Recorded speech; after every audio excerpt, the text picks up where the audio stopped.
Hello there. Welcome to Diplomatic View. I am Joy Annie. Do you know that natural gas vehicles are slowly gaining traction globally? This means that you may no longer, maybe in a short time, need the usual fuel to run your vehicles or even power your generator. Now, recently, a presidential compressed natural gas initiative, that's a PICNG, was launched to this effect. Now, join us as we unravel the diplomatic connections that this initiative is forging globally and what Nigeria is doing to come on board. You can join the conversation via social media handles showing on your screen. We would love to hear from you. We'll take a pause, and when we return, the program begins. Don't touch your dial.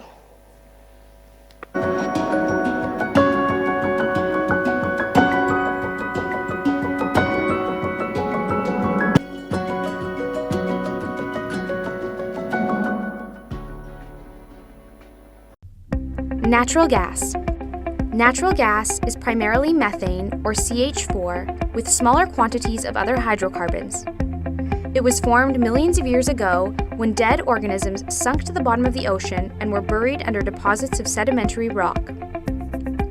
Subject to intense heat and pressure, these organisms underwent a transformation in which they were converted to gas over millions of years. Natural gas is found in underground rocks called reservoirs. The rocks have tiny spaces called pores that allow them to hold water, natural gas, and sometimes oil. The natural gas is trapped underground by impermeable rock called a cap rock and stays there until it is extracted. Natural gas can be categorized as dry or wet. Dry gas is essentially gas that contains mostly methane. Wet gas, on the other hand, contains compounds such as ethane and butane, in addition to methane. These natural gas liquids, or NGLs for short, can be separated and sold individually for various uses, such as in refrigerants and to produce products, like plastics. Conventional natural gas can be extracted through drilling wells. Unconventional forms of natural gas, like shale gas, tight gas, sour gas, and coal bed methane, have specific extraction techniques. Natural gas can also be found in reservoirs with oil and is sometimes extracted alongside oil. This type of natural gas is called associated gas. In the past, associated gas was commonly flared or burned as a waste product, but in most places today it is captured and used. Once extracted, natural gas is sent through small pipelines called gathering lines to processing plants, which separate the various hydrocarbons and fluids from the pure natural gas to produce what is known as pipeline-quality dry natural gas before it can be transported. Processing involves 4 main steps to remove the various impurities: oil and condensate removal, water removal, separation of natural gas liquids, sulfur and carbon dioxide removal.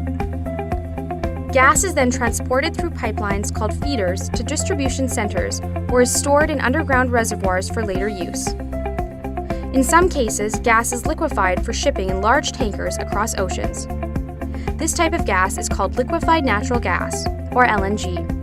Natural gas is mostly used for domestic or industrial heating and to generate electricity. It can also be compressed and used to fuel vehicles and as a feedstock for fertilizers, hydrogen fuel cells, and other chemical processes. Natural gas development, especially in the United States, has increased as a result of technological advances in horizontal drilling and hydraulic fracturing. When natural gas is burned, there are fewer greenhouse gas emissions and air pollutants when compared to other fossil fuels. In fact, when used to produce electricity, natural gas emits approximately half the carbon emissions of coal. Despite fewer emissions, natural gas is still a source of CO2. In addition, methane is a potent greenhouse gas itself, having nearly 24 times the impact of CO2. During the extraction and transportation process, natural gas can escape into the atmosphere and contribute to climate change. Natural gas leaks are also dangerous to nearby communities because it is a colorless, odorless, highly toxic, and highly explosive gas. That's natural gas.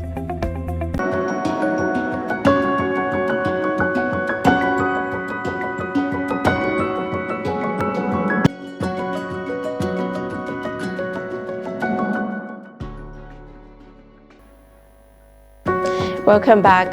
Now, statistics have shown that Iran, Pakistan, Argentina rather, Brazil and even China has the highest number of CNG-run vehicles in the world. Yes, now let's bring it home to Africa where we are. Natural gas vehicles are slowly gaining traction, especially in Africa. Natural gas-powered vehicles are becoming increasingly popular across Africa thanks to supportive policies, infrastructure development, and heightened investor appeal. Several African nations have taken advantage of their ample natural gas reserves to introduce gas-powered four-wheel vehicles to their roads. Let's first understand what this does. Now, burning natural gas for energy results in fewer emission of nearly all types of air pollutants and carbon dioxide, which is called CO2. Then burning coal or petroleum products to produce an equal amount of energy. Now, the global market for the application of gas as a vehicle fuel is expanding rapidly, and Africa natural gas producing countries are well positioned to maximize their resources by utilizing gas across the automotive industry. Now, for example, Egypt is one of them, and Egypt leads the charge with its Clean Fuels Initiative, which was launched in 1995 to combat air pollution and which pointed to natural gas as a solution. Today, Egypt boasts of over 260,000 CNG-powered vehicles and even more, with ongoing efforts to grow that number. The North African country added 61 refueling stations between July 2022 and March 2023, with plans for up to 1,000 in the coming years. Another is Tanzania, Downsat. Tanzania concluded talks with investors in a $42 billion liquid natural gas LNG project and is keen to apply natural gas to the transport sector. Now in Kenya, private sector initiatives are capitalizing on the new market niche, of which one of their major gas processing company has been undertaking CNG conversions in Nairobi since 2020. Now in Nigeria, with substantial natural gas reserves, has approved the widespread use of vehicles powered by compressed natural gas, that's a CNG. President Bola Ahmed Tinubu recently launched the Presidential Compressed Natural Gas Initiative as one of the strategies to cushion the effect of fuel subsidy removal. Let's take a look at this report. We'll be right back.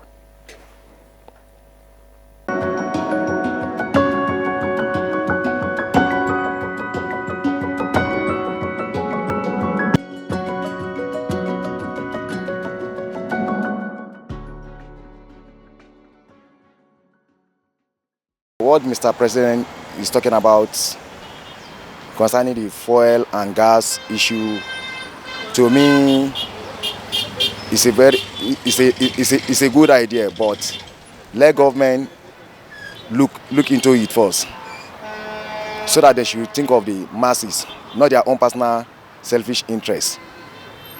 Because what we are facing now is not even issue of gas. Every citizen of this country is suffering because of fuel. Because the increasement of fuel, do it rise? It affects even the market women, the businessmen, even a trader, even the common man working on the street. How to feed, how to pay transport, how to even live a kind of a standard life. As a citizen, you are not living. Then, to me, before Mr. President, when I even said that okay, he wanted to do anything concerning gas or fuel, let them look into our refineries. If one other two work in Nigeria, at least we the masses will not get hope that okay, our government is touching a common man on the street. Okay. That is what I just say. Okay. Do you think this is Nigeria's major problem now? Is this the first thing they should be doing? At least our major problem that we are facing now, right now, is concerning the fuel. That if Mr. President will now, according to what he said, that the Port Harcourt refinery, they are working on into it, let it start working so that we should see.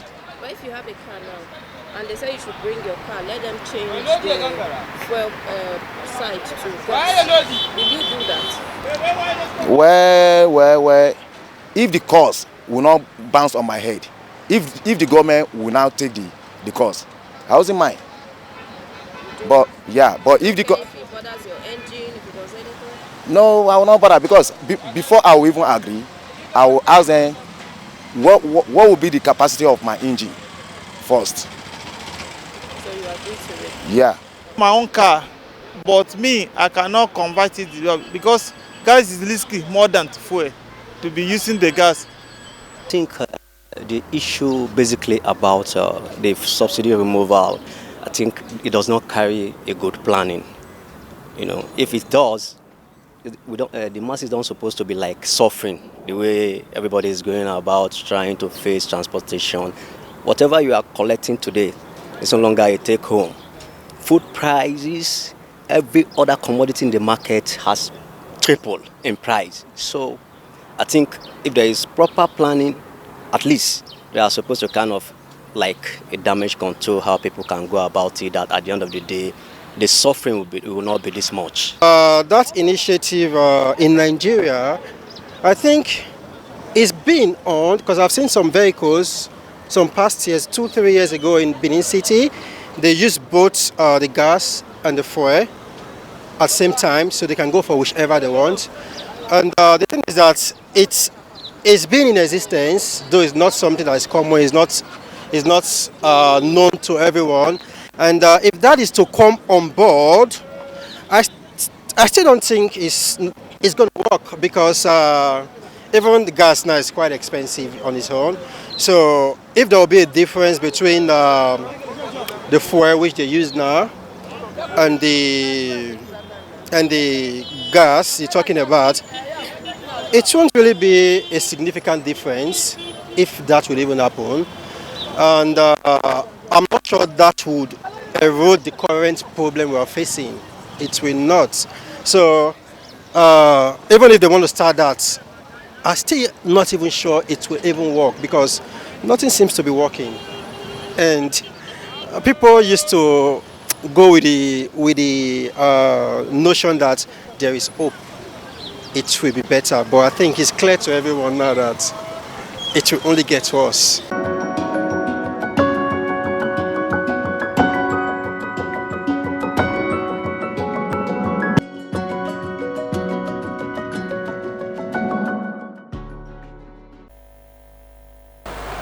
Welcome back. Now let's delve into the heart of the conversation. Joining me in the studio is the visionary leader that's behind the presidential CNG initiative. That's the engineer Michael Luabini. He's also the program director and chief executive officer. You're welcome to the program, sir. Thank you so much. Thanks for having me. Okay, now let's go straight to what the presidential CNG initiative is about. Can you share to our viewers the overview, ranching, vision of this initiative? Absolutely. Good afternoon to viewers, and it's a pleasure to be here once again. The CNG initiative, which is a presidential CNG initiative, is a product of the vision of the president, President Bola Ahmed Tinubu.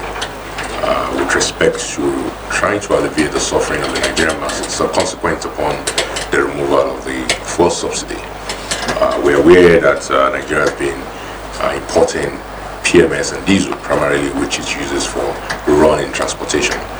And at the base of it, the fuel subsidy regime was determined by the president to be unproductive, unuseful for Nigerian, given that it was almost driving us to bankruptcy.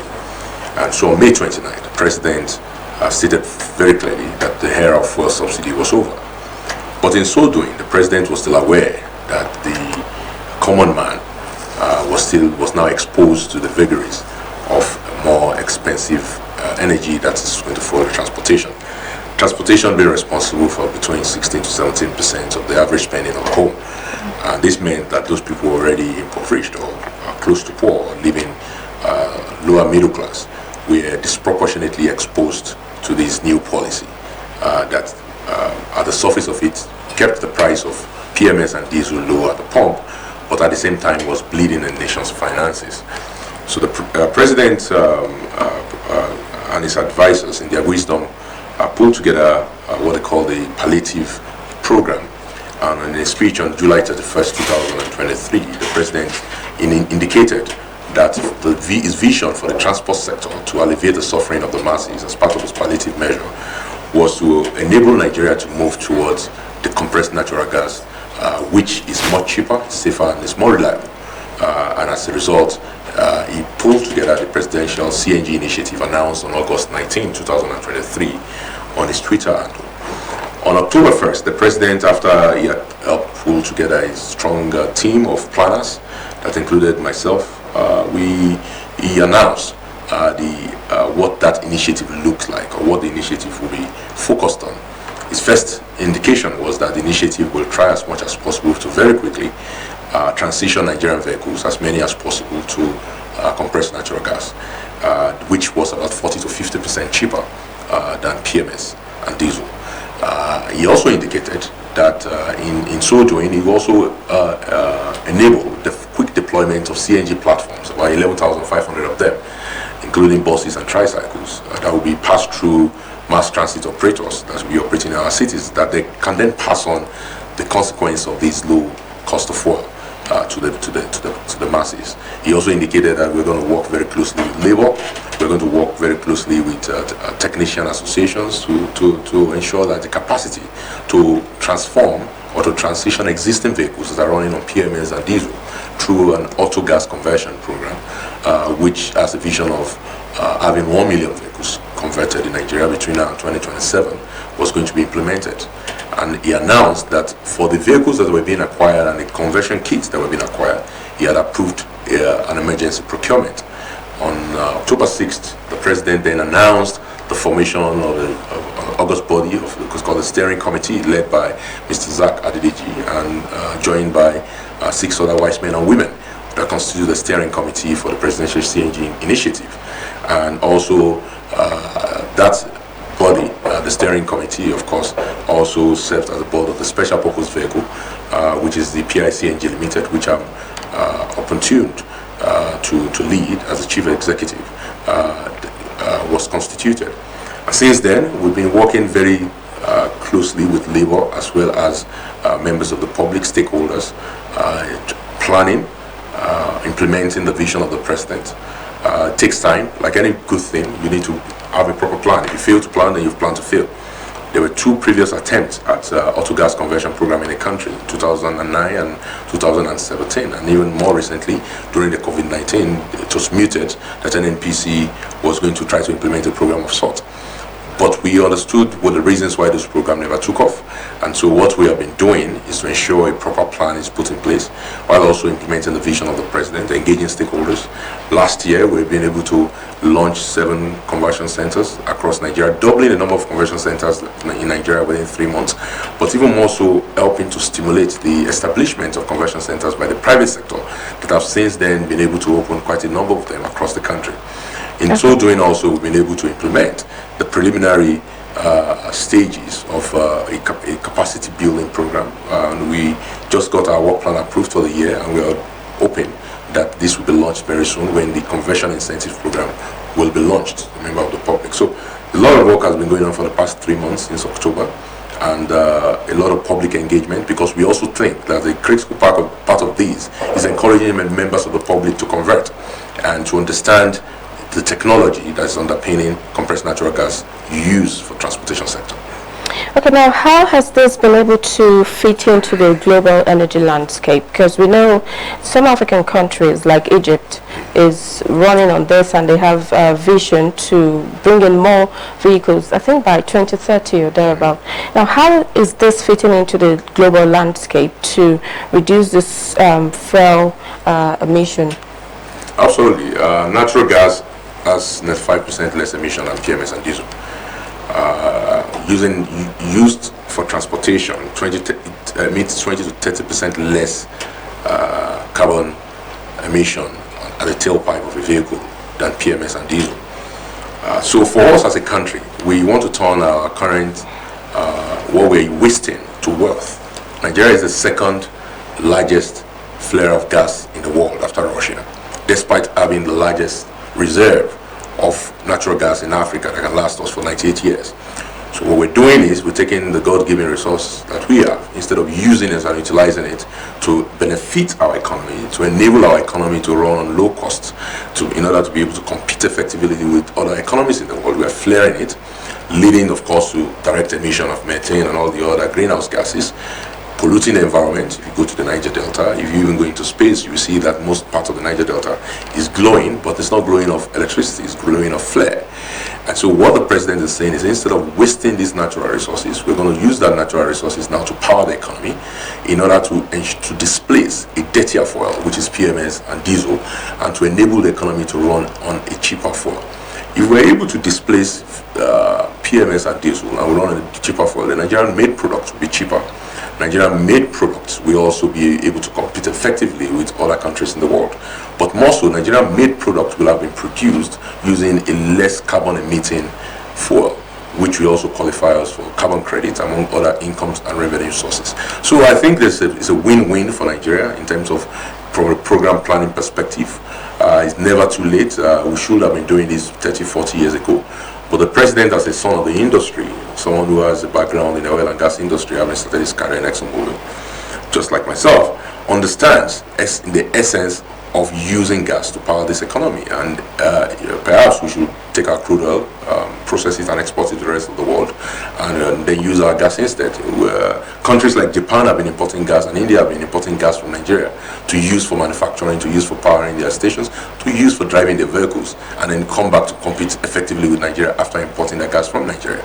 So I think it's high time Nigeria leads this energy transition, and not just in Nigeria, not just in the region, but also in Africa and across the world. There are implications of this also for other sectors.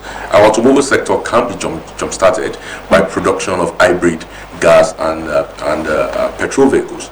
Nigeria can begin to build core competencies in our automobile manufacturing and begin to export to the rest of the world. This is about job creation. If we are going to have 1 million vehicles on the road running on gas that will be doing energy conversion from PMS to natural gas in the next 3 to 4 years, we're going to train a lot of technicians. Those technicians are useful for the auto industry and also begins to form the knowledge base for us to actually have a transformative sector that will employ millions of Nigerians when it comes to manufacturing. So I think the ability to see this through for us, the full gamut of the energy transition program, is our ability to also create millions of jobs for Nigerians, good jobs for that matter.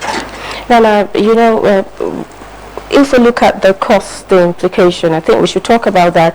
And also, what measures are you putting to train these people? Because, of course, we have what you call now engineers are going to be doing this gas compression. You have all of this put together from your end. Now, how are you going to train them? Do you intend taking people abroad, bringing other trainers into Nigeria to train them here and continue? So, two parts to the question. The cost. I think the first thing is for us to understand that the cost of doing nothing has been very expensive. The average vehicle in Nigeria was subsidized with 7 million naira each every year for the last 20 years. So we're spending 7 million naira that could otherwise have been spent on doing other things on every vehicle that was plying Nigerian road in the last 20 years. It was a waste. 5 trillion naira was spent in 2022. This actually blew a hole in our budget. We ended up spending, having a deficit of about 7-8 trillion naira, meaning that the petrol subsidy regime alone was responsible for about 70% of our deficit. So it didn't make sense. So from the perspective of doing nothing, definitely doing this is much, much better. Imagine if the federal government gave 500,000 naira or 1 million naira to each vehicle and just said, for free, everybody can convert a vehicle. 20 years ago, we'll have saved ourselves 7 million multiplied by 20 years even after we offer free conversions. So that is that. So the opportunity cost of not doing anything is quite expensive. Now, if we're going to do this, the president recognizes that, yes, we've been doing the wrong thing for many, many years, but now we need to do the right thing. But it's also trying to make it cost effective. this program initiative has the president's mandate to develop an incentive program to allow Nigerians to actually convert their vehicles. Because converting the vehicles from PMS to or diesel to CNG has two advantages. Number one, you are not locked to an only CNG option in the absence of overall CNG infrastructure across everywhere in Nigeria, because CNG is not available everywhere in Nigeria today. So what if you are driving your vehicle in an area without CNG, right? But if you convert your hybrid, your bi-fuel, you can use CNG, and when it finishes, it switches automatically to petrol or diesel. So the president is saying we should support that conversion, and we'll be rolling out a CNG incentive program in the next few weeks that will enable Nigerians to, out of pocket, not cost them anything.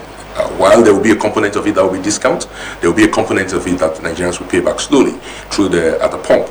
But even after paying back slowly, it's still going to be cheaper than PMS and diesel.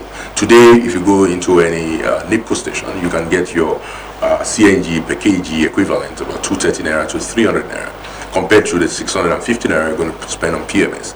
If you understand that, that means you're saving 40%. It means that even if you convert, most people that are using petrol spend between 50,000 naira to 100,000 naira a week. That means they will be saving between 25,000 naira and 50,000 naira a week. So it will take you 10 weeks to recover the cost of converting that vehicle. So, and after you've converted the vehicle after 10 weeks, the converter kit is yours. You continue to keep your savings. So even assuming you are going to be paying for it out of your pocket 100%, it will just take you 10 weeks to break even, and after that all the savings is yours, and it lasts you for as long as 7-10 years. We had people that participated in the pilot that took place in Benin in 2009. They are still using their converter kits till today. Some of them even took it from the existing vehicle and transferred it to their new vehicle, and it's still working. So the benefits, the immense benefits to the country, to the environment, to your pocket, to your wallet, means that this is something that we need to do, absolutely. And in my opinion, there's no cost that we can even potentially say is too big for us to, number one, utilize the God-given resource that God has given us instead of wasting it and polluting the environment, to ensure that we can deliver better life, cheaper fuel to our people, to drive transportation of this country, to ensure that we create jobs, and ultimately to also ensure that the overall safety and life of Nigerian people are also preserved. And the second question you asked was about capacity building. Yeah. Yes, we was not built in a day. We have maybe about 100 to 150 technicians in the country today that have this capacity in one form or the other. They could be better. Many of them are probably trained at the most basic level. But we are collaborating in Nigeria.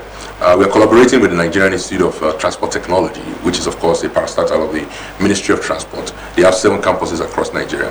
They are one of our partners that are working on capacity building. Beyond that, the NITT, of course, has the overall goal of accrediting and training technicians and working with the Nigerian Auto Development and Design Council, the NADDC. We also have various training partners that are on the private sector side that are working with them.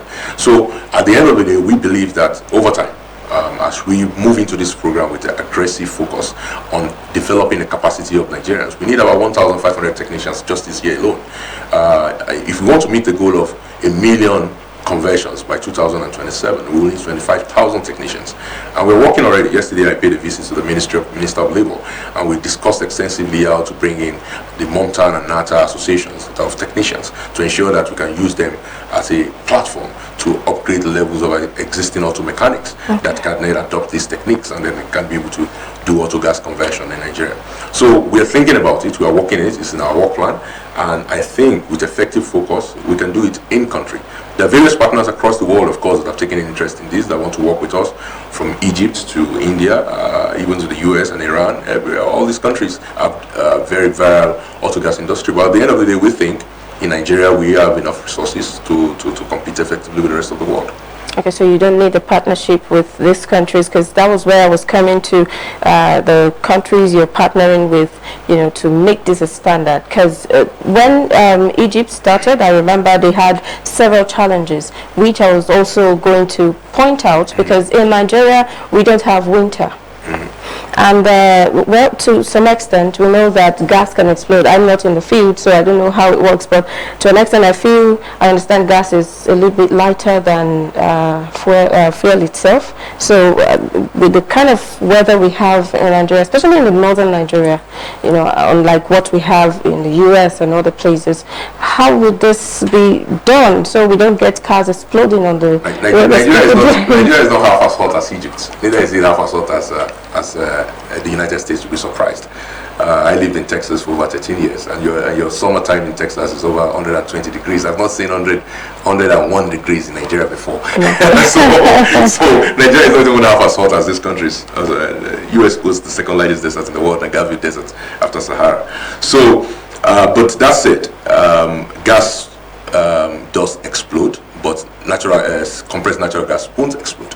So there are different type of gases. Gas is just a state. There's nitrogen, there's hydrogen, there's different gases. But CNG is a specific type of gas. It's natural gas that composes primarily of ethane and methane. It's not the same thing as your liquefied petroleum gas, which is what you're used to at home, which is mostly butane and propane, and does have characteristics like PMS, which makes it susceptible to explosion. Natural gas occurs naturally. It occurs as a byproduct of just exploring gas, petroleum, and petroleum resources. And in existing naturally, it also has a very high flash point, which is over 400 degrees centigrade. And in the case of compressed natural gas, what you're doing essentially is taking that naturally occurring natural gas, taking out the mercury, for example, and some of the fluids, drying it, and then making it, increasing the content of ethane and butane and methane, and then putting it in what we call a non-extruded container. It is not the same thing as what your LPG cylinder. The LPG cylinder has weld. The weld of a CNG cylinder does not exist because it's extruded. So it does not have a point of leakage, and it does not have a point of escape.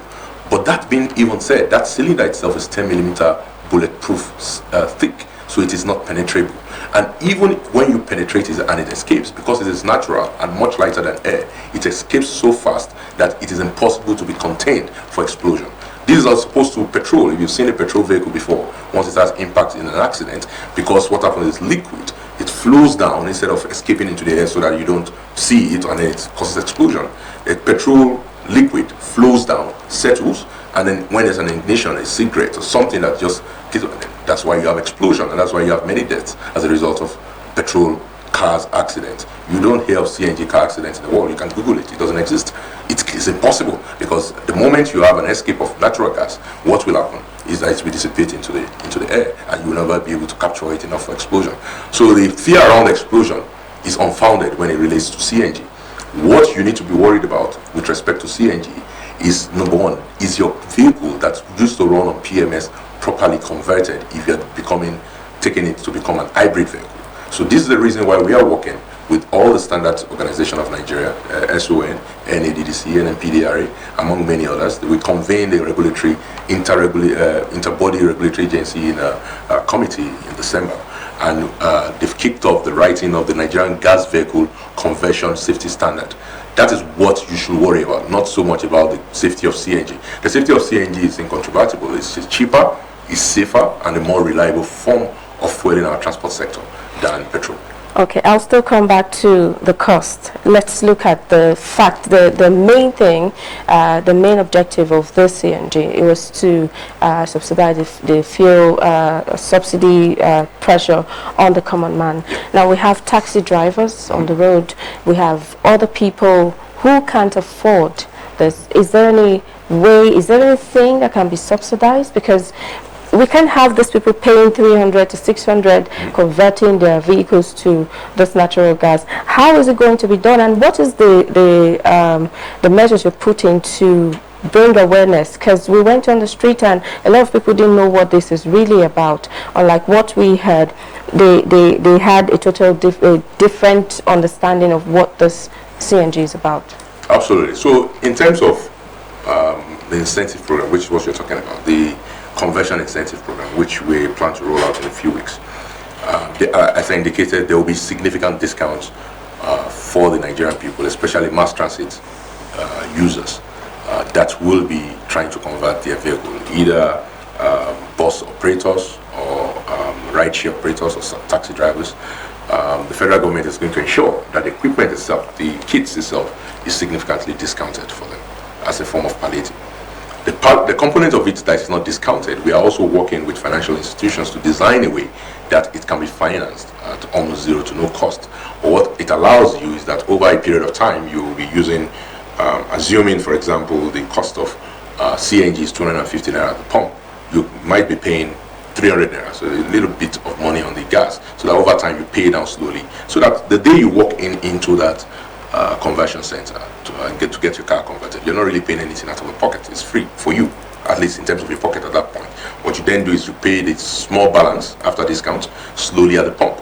We're also looking to roll out installation vouchers to also enable them to cover the workmanship that will be charged to them, because the conversion centers are not government-owned institutions, they are privately owned institutions. So these are one of many incentives that we're going to put in place for the masses, because again, there's a significant gain for Nigeria. You have to understand this, that the federal government of Nigeria is the owner of gas.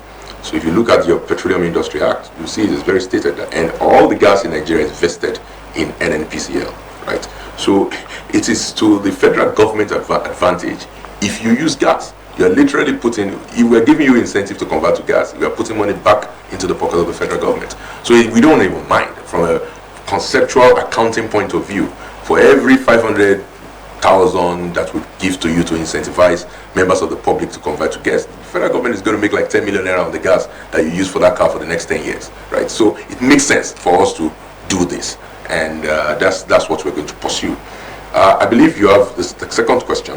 You had a second question. The awareness. The awareness program. Of course, a key part of this awareness is the engagement with the communities, especially the road transport unions. We've been working with RTEN. When we opened the first convention center, demonstrations pilot center in Lagos, we had a strong representation from Nigerian Union of Road Transport Workers and URTW.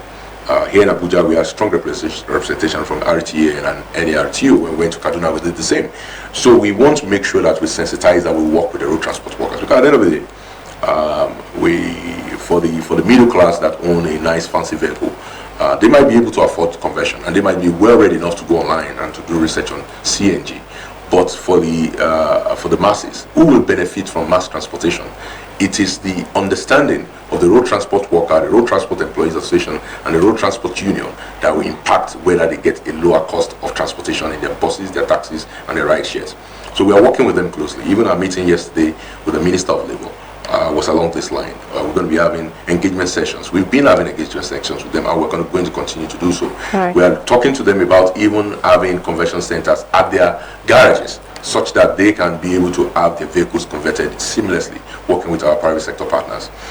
Beyond that, sensitization in the media is going on. We had at least 4 media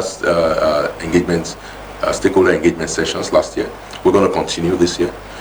We also have to sensitize investors, because the key part of this is that federal government alone cannot be responsible for energy transition program. For us to do this, we need about 2.5 to 3 trillion naira. In the last year and maybe this year, the combined investment of the federal government will total about 230 billion naira.